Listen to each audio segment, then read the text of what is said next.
y'all? Fight Talk here with Jimmy Dukes. We got Austin Ford, if I'm not mistaken. What's up, man?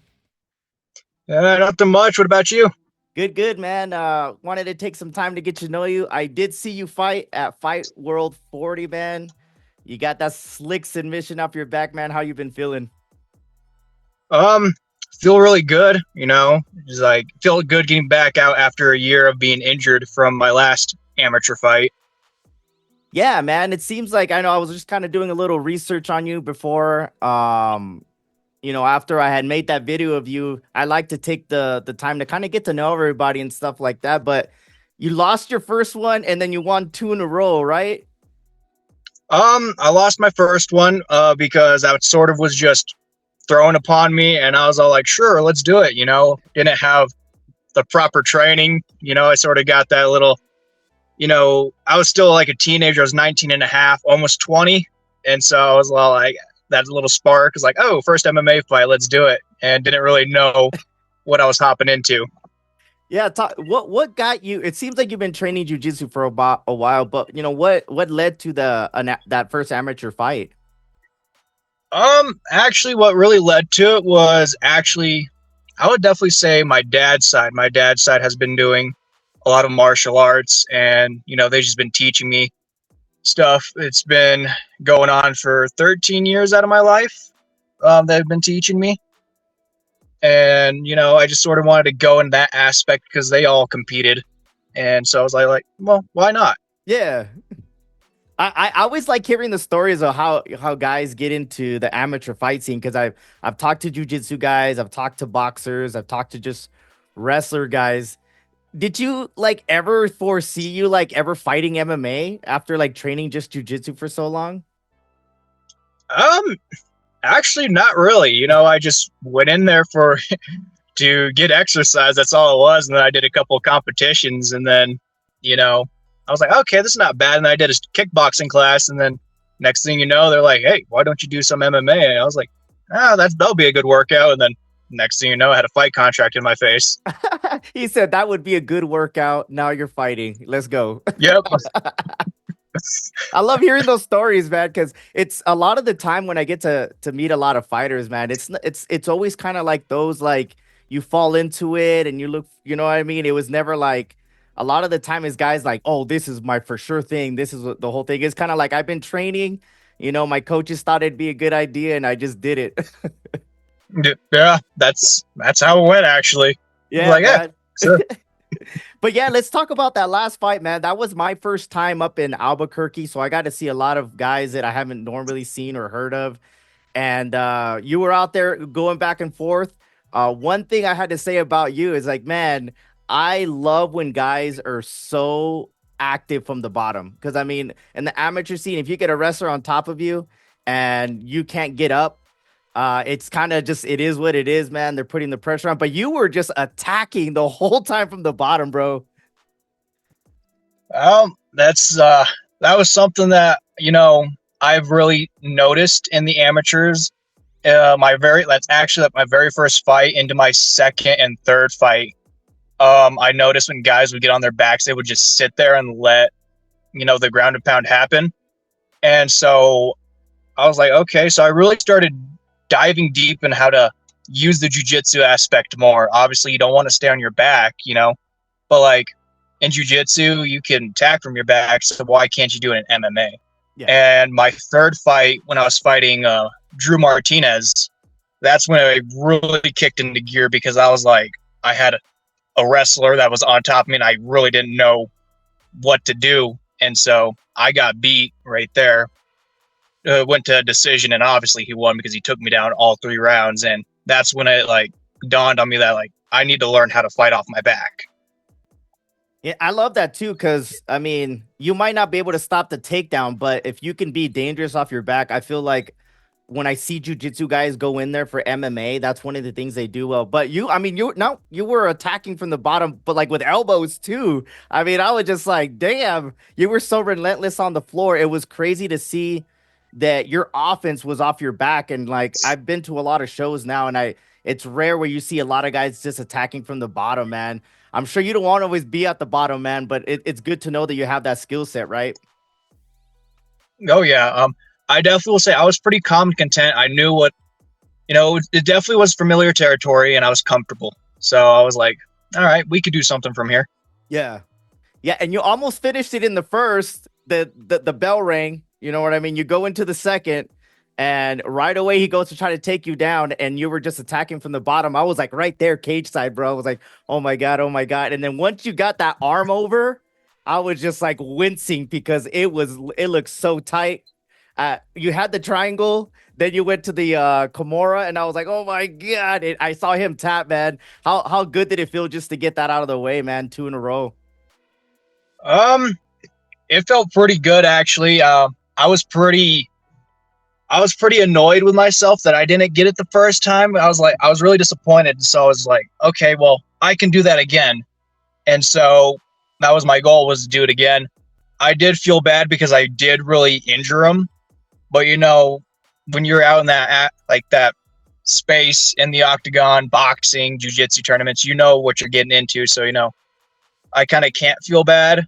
But I mean, I have to give him props, like holding out for all those transitions I had, being choked and then cranking on his arm. Like, I have to give him props. Yeah, man, Ryan was fighting. Like, I mean, he was relentless with his takedown on top, but you made it a point that you were just chaining those attacks together and you got it done, man. But with that being said, man, you know you're 2-1 now. You feel pretty comfortable. Is this something that you see yourself, continuing in the amateur ranks? Do you have any fights coming up at the moment? Yes, actually, I just got offered to fight in Albuquerque again on November 22nd for Fight World. Nice, man. And it's is that a 155 again? Oh yeah, 155 is where it's at for me. Yeah, yeah, you're a big dude. I was just like, oh god damn, because like sometimes like that 155 space, man. There's a lot of guys that are like 180, 190, and they drop to 155, and then there's guys that hang around that 150, 160. But I mean, you're for your frame, I was like, yeah, that is a great weight class. Oh yeah, I actually dropped 35 pounds from where I was to fight there. You animal. Yeah, it was disgusting. I'm not gonna lie. Yeah, I'm sure. I'm sure, but the weight cuts get better over time, right? I mean, you've been doing jujitsu for some time, and I'm sure you compete at a competitive weight class. When you're serious, is that something that you've taken in account for career wise, just to be more serious with your nutrition? Oh yeah. Actually, it was a very very big eye opener for this fight. Dropping down to 155, because I usually stay around like the 170s, 180s. Like, when I got this offer, I actually was competing in a jiu-jitsu tournament at a 185, and so I bulked up a little bit, and then I got the offer, and then I really had to cut down because I only have 3 months. I was like, this is going to be the lowest like weight category I've been in, so diet's going to play a very big role, and so I had to really limit my calorie intake, eating whole foods, really just like kicking it into gear. Like, dieting was a big one for this fight. And I love hearing that too, because I feel like when guys are serious about the nutrition and the recovery, I feel like those fighters go a little bit further because you can't just wait till the last minute to think you can crash weight and then make it, because I've seen a lot of guys, unfortunately, where just like they have a hard time cutting down. And then once they get close, it's kind of tough for them. But I'm glad you're doing all the steps to get down and be around that weight class, man. But November can't come fast enough for you, huh?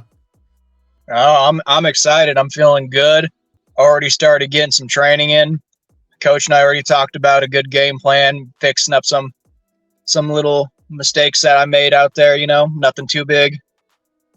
Yeah, I love it, man. Before we get out of here, man, just do you have any short-term goals when it comes to this game? Like, are you now that you're on a two-fight winning streak, what are your immediate goals within the next year or so?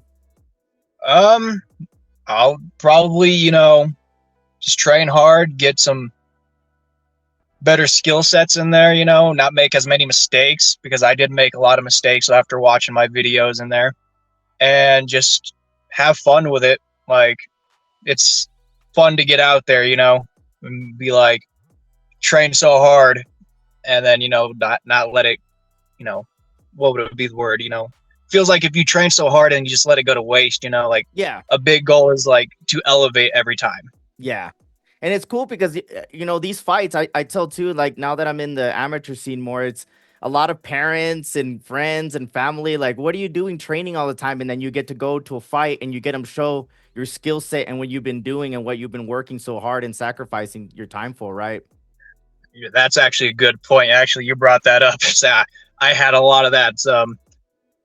Had family. They're like, you're never home all the time, and so like, well, I want to be safe. I want to be prepared. Same thing. I was talking to this one girl, and she's like, "Why are you training all the time?" I'm like, "You got to know, you got to be prepared and safe. Like, when you're in the octagon, you're facing against an opponent that is trained to hurt you, Yeah. and the only person that's going to stop it is that official. Like, people don't understand that, and like, I wish that I could tell them, but like, they won't understand unless they actually physically do it, Yeah. and like, they want to be prepared. Yeah.